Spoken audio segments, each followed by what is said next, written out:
mujer afirma haberse curado de un cáncer en el estómago y también de un tumor que tenía en la pierna gracias a las propiedades medicinales de una planta denominada aranto. Desde aquel día, la mujer recomienda esta planta para su consumo a algunas personas que conoce, algunas compañeras de trabajo principalmente, que también presentaron algunas dolencias. Una de ellas, por ejemplo, reportó haber tenido el diagnóstico de un cáncer en el útero. Consumió la planta y el resultado fue igualmente beneficioso.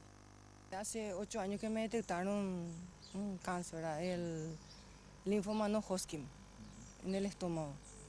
Y esta planta me había regalado un compañero de trabajo. Me regaló 2 plantas y eso se multiplicaba millones ahora, ya hay esas plantas, ¿verdad?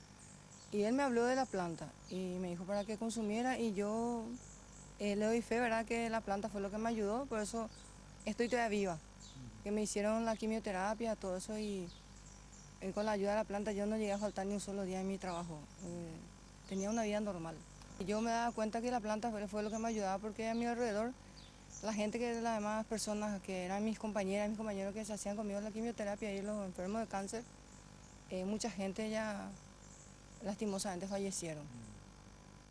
Esta es la increíble historia de Marta Báez, quien, si es que aún dudaba de las propiedades del aranto, quedó convencida tras curarse también de un tumor en la pierna. El doctor con quien consulté me dijo que ese era un lugar que no me podían tocar, que teníamos que ir controlando porque iba a ir creciendo y que posiblemente tenía que volver a la quimioterapia. Me dio para hacerme un estudio, se llama centellografía.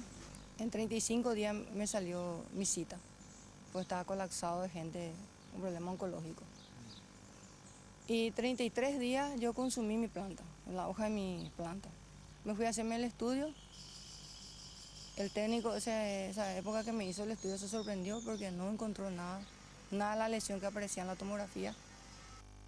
Afirmó que esta planta es muy fácil de curar y de ingerir, con un sabor similar al del remedio refrescante conocido como agrial. Así, digamos, da 3 hojas, hay que lavar bien, machacarse y se pone en una taza y se va como cualquier un té.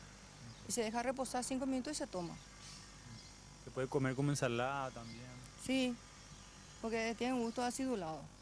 Y se puede tomar en tereré, la dosis es 3 hojas por taza de agua. La mujer afirmó que desde aquel momento planta el aranto en su casa y se lo ofrece de manera gratuita a todos los que presenten algún problema oncológico y que varios han demostrado importantes mejorías tras comenzar a consumir esta planta. Quienes quieran probar el aranto pueden hacerlo llamando al 0982 840 124.